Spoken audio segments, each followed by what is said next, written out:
ಯಾರು pressure pressure ಇಲ್ಲ, ನನ್ನಿಂದ ನನ್ನ ಪಕ್ಷಕ್ಕೆ ಡ್ಯಾಮೇಜ್ ಆಗೋ ಮೊದಲನೇ ಪ್ರಶ್ನೆ ಇಲ್ಲಿ.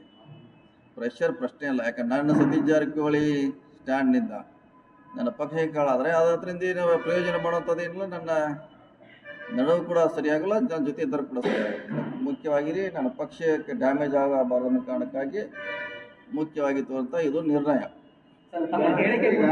ಕೆಲವೊಂದು ದಾಖಲೆಗಳನ್ನು ಕ್ರೋಢೀಕರಣ ಮಾಡಿ ನಾನು ಪಕ್ಷದ ನಾಯಕರಿಗೆ ಜೊತೆಗೆ ಏನು ಆರೋಪ ಮಾಡ್ತಾ ಇದ್ದಾರೆ ಅವ್ರು ಕಳಿಸುವಂತ ಪ್ರಯತ್ನ ಮಾಡ್ತೀನಿ ಅಂತ ಹೇಳಿದ್ರಿ, ಅದನ್ನ ಏನಾದ್ರು ಕಳಿಸುವಂತ ಪ್ರಯತ್ನ ಮಾಡಿದೀರಾ ಅಥವಾ ಏನಾದ್ರು? ಇಲ್ಲ, ಟೈಮ್ ಬೇಕಾಗುತ್ತೆ, ಖಂಡಿತ ಮಾಡ್ತೀವಿ. ಯಾಕಂದ್ರೆ ಇದು ಸಾಕಷ್ಟು ವಿವಾದ ಆಗಿದೆ, ಆರೋಪ ನನ್ನ ಮೇಲೆ ಬಂದಿದೆ, ನಂದು ಕೂಡ ಜವಾಬ್ದಾರಿ ಇದೆ ಸಾಬೀತು ಮಾಡಬೇಕಾದ್ದು. ನಾನು ಏನೋ ಮಾಡಲಿ, ನಾನು ಇನ್ನೂ ಇಷ್ಟಕ್ಕೆ ಮುಗಿದಿಲ್ಲಿದ್ದು, ಇನ್ನೂ ಸಾಬೀತು ಮಾಡುವಂಥ ಪ್ರಯತ್ನಕ್ಕೆ ನಾವು ಮುಂದಕ್ಕೆ ಹಾಕ್ತೀನಿ. ಅದನ್ನು ನಮ್ಮ ಪಕ್ಷದವ್ರಿಗೂ ಹೇಳ್ತೀವಿ, ವಿರೋಧ ಪಕ್ಷದವ್ರಿಗೆ ಹೇಳ್ತೀವಿ, ಮಾಧ್ಯಮ ಮುಂದೆ ಕೂಡ ಹೇಳುವಂಥ ಪ್ರಯತ್ನ ಮಾಡ್ತೀವಿ.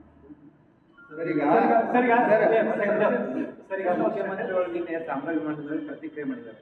ತಾವು ತನಿಖೆ ಮಾಡಿದ್ರೆ ಅಂತ ಹೇಳಿ ಪತ್ರ ಬರೆದಿದ್ದಾರೆ. ತನಿಖೆ ಮಾಡೋ ಅವಶ್ಯಕತೆ ಇಲ್ಲ ಅನ್ನೋ ಮಾತನ್ನು ಹೇಳ್ತಾರೆ. ಯಾಕಂದ್ರೆ ವಿಕಿಪೀಡಿಯಾ ಅನ್ನೋ ಸೋರ್ಸ್ ಅನ್ನ ಉಲ್ಲೇಖ ಮಾಡ್ತಾರೆ ಅವರು. ಅದು ವಿಕಿಪೀಡಿಯಾ ಯಾರು ಸ್ಥಾಪನೆ ಮಾಡಿದ್ರೆ ಅವ್ರ ಮೇಲೆ ಸಾಕಷ್ಟು ಕೇಸ್ಗಳಿದ್ದಾವೆ.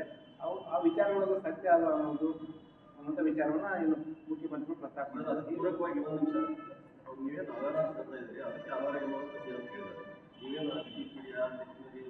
ಅಥೆಂಟಿಕ್ ಅಲ್ಲ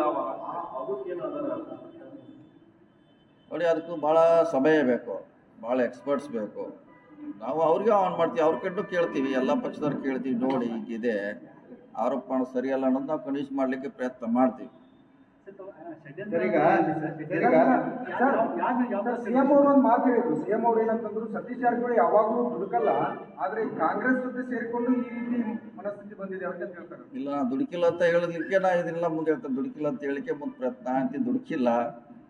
ನಾನು ನೋಡ್ಲಿಕ್ಕೆ ತಯಾರಿಲ್ಲ, ನೀವೇನೋ ನೋಡತ್ತೀರಿ, ಅದಕ್ಕೆ ಪ್ರಶ್ನೆ ಮಾಹಿತಿ. ನಾ ತೋರಿಸಿದ್ಲಿ ಯಾರು ನೋಡಕ್ಕೆ ರೆಡಿ ಇಲ್ಲ, ನೀವೇನೋ ತೋರ್ಸತ್ತೀರಿ ಅನ್ನೋದು ಈ ಸಮಸ್ಯೆ ಆಗಿ ಸಮಾಜದಲ್ಲಿ, ಸಾರ್ವಜನಿಕರಲ್ಲಿ, ಪಕ್ಷಗಳಲ್ಲಿ, ಸರ್ಕಾರಗಳಲ್ಲಿ ಗೊಂದಲ ಆಗಿ ಹೋಯ್ತಿದ್ದೋ. ಅದಕ್ಕೆ ನಮ್ಮ ಆಡಿದ ಮಾತುಗಳನ್ನು ನಾವು ಸೂಕ್ಷ್ಮವಾಗಿ ವಿಡ್ರಾ ಮಾಡ್ತಾ ಅಂತ ಹೇಳಿದೆ. ಅನಿವಾರ್ಯ. ನನ್ನ ಪಕ್ಷ ನನಗೆ ಹೇಳಿದ ದೊಡ್ಡದು, ಭಾಳ ದೊಡ್ಡದು ಪಕ್ಷ, ನನ್ನ ದೊಡ್ಡದು. ಪಕ್ಷಕ್ಕೆ ಡ್ಯಾಮೇಜ್ ಆದರೆ ನಾ ಏನು ಮಾಡ್ಲಿಕ್ಕೆ ಪಕ್ಷ ನನಗೆ ಮುಖ್ಯ. ಸರ್, ಈಗ ಸಮಯ ಬಂದ್ರೆ ಸತೀಶ್ ಜಾರಕಿಹೊಳಿ ಅವರು ಪದವಿಗೂ ಬಿಡ್ತಾರೆ, ಅಧಿಕಾರನೂ ಬಿಡ್ತಾರೆ, ಆದ್ರೆ ಯಾವತ್ತೂ ಐಡಿಯಾಲಜಿ ಬಿಟ್ಕೊಡುದಿಲ್ಲ. ತಮ್ಮ ಸಿದ್ಧಾಂತಕ್ಕೆ ಅವ್ರು ಯಾವತ್ತೂ ಭದ್ರಾಗಿರ್ತಾರೆ ಅನ್ನುವಂಥ ಒಂದು ಮಾತಿತ್ತು.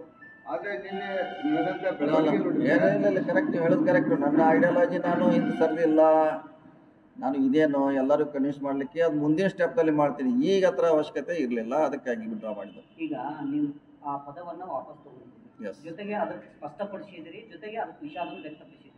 ಇನ್ನು ಮುಂಬರ್ತಕ್ಕಂಥ ದಿನಗಳಲ್ಲಿ ಇದನ್ನೇ ಒಂದು ರೀತಿಯಲ್ಲಿ ಯಾರಾದರೂ ಹರಡುವಂಥದ್ದು, ಜೊತೆಗೆ ಇದನ್ನೇ ಒಂದು ಮುಂದಿಟ್ಕೊಂಡು ಅಪಪ್ರಚಾರ ಮಾಡುವಂಥವ್ರಿಗೆ ನೀವೇನಾದರೂ ಲೀಗಲ್ ಆ್ಯಕ್ಷನ್ ತಗೊಳ್ಳುವಂಥದ್ದು, ಜೊತೆಗೆ ನೋಟಿಸನ್ನು ಜಾರಿ ಮಾಡುವಂಥದ್ದು, ಹಿಂಗೇನಾದರೂ ಲೀಗಲ್ ಏನಾದರೂ ನೋಡಿ, ಅದು ಯಾವ ಅವ್ರ ಮಟ್ಟದಲ್ಲಿ ಆರೋಪ ಮಾಡ್ತಾರೆ, ಏನು ಮಾಡ್ತಾರೆ ಮ್ಯಾಗ ಡಿಪೆಂಡ್ ಇರ್ತೈತೆ. ಆದರೆ ನಾನು ಕನ್ವಿನ್ಸ್ ಮಾಡಲಿಕ್ಕೆ ಹೇಳಿದಲ್ಲ, ಮುಂಚೆನೇ ಹೇಳಿದೆ, ಈಗೇನು ಆರೋಪ ಆಗಿದೆ, ಈ ಆರೋಪ ನನ್ನ ಮೇಲೆ ಅವಶ್ಯಕತೆ ಇಲ್ಲ ಅನ್ನೋದು ಕನ್ವಿನ್ಸ್ ಮಾಡಲಿಕ್ಕೆ ಅದನ್ನು ತಿಳುವಳಿಕೆ ಹೇಳುವಂಥ ಪ್ರಯತ್ನ ಎಲ್ಲ ರಂಗಗಳಲ್ಲಿ, ನಮ್ಮ ಪಕ್ಷ, ಮೀಡಿಯಾ, ವಿರೋಧ ಪಕ್ಷ, ಸಾಹಿತಿಗಳು, ಬುದ್ಧಿಜೀವಿಗಳು ಏನೇನದಾರಲ್ಲ, ಈಗ ಯಾರು ಟಿ ವಿಯಲ್ಲಿ ಭಾಗವಹಿಸಿದ್ರು ಅವ್ರನ್ನೂ ಭೇಟಿ ಆಗ್ತೀವಿ, ಕೇಳೋಣ, ಅವ್ರನ್ನೂ ಅಪ್ರೋಚ್ ಆಗ್ತೀವಿ.